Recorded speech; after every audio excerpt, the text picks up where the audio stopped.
Ayan, halos mag-alas 8 na nga ng gabi na dumating ako dito sa Bulacan. Pumunta nga pala ako dito dahil nga bukas kami ay bibisita sa aming munting anghel. At sabi nga ng aking asawa ay dito nga kami kakain dahil nga naabutan na nga kami ng dinner at medyo nagugutom na nga. Kaya sabi nga niya dito kami kumain. At nag-order nga pala kami ng chicken inasal. Only nga pala yung rice nila dito, only din yung soup. And self-service siya. So, meron din sila mga ino-offer na juices like yan.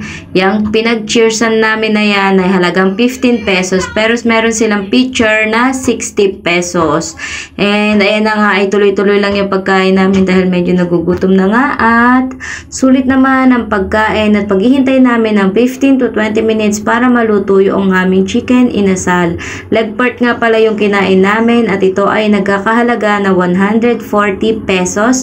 At yung spicy ay kay Paul dyan ay 145 pesos. Sulit na sulit din talaga ang paghihintay. At ito nga si Kuya, hindi ko napansin. Umaaura pala doon habang binibidyohan ko yung pangalan ng kanilang store.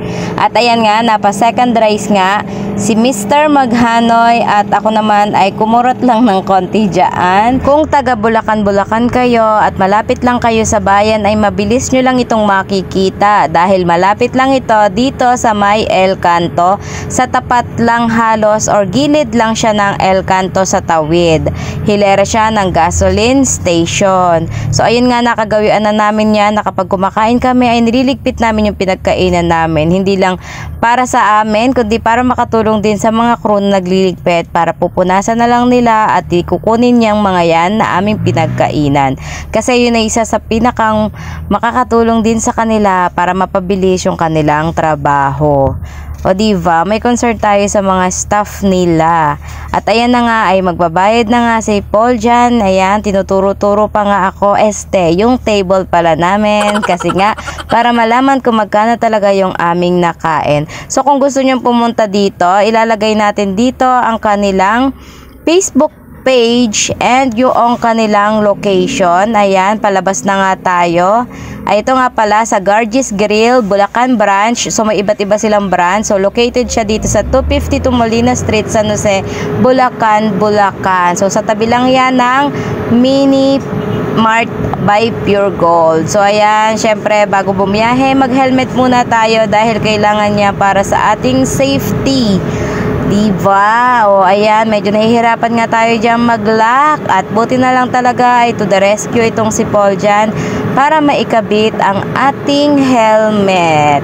At syempre, maglalagay tayo ng salamin dahil para hindi masaktan ang ating mata sa humahampas na hangin habang nagmamaneho. So, ayun lamang po, medyo maingay na dito sa ating pinag-voice overan dahil may ginagawa yata sa kalsada. So, ayan, alis na tayo. Dito nga pala yan, makikita nyo yung area na yan kapag dumaan kayo dito sa papuntang Matungaw. So, ayun na, bye-bye. Salamat po sa panonood.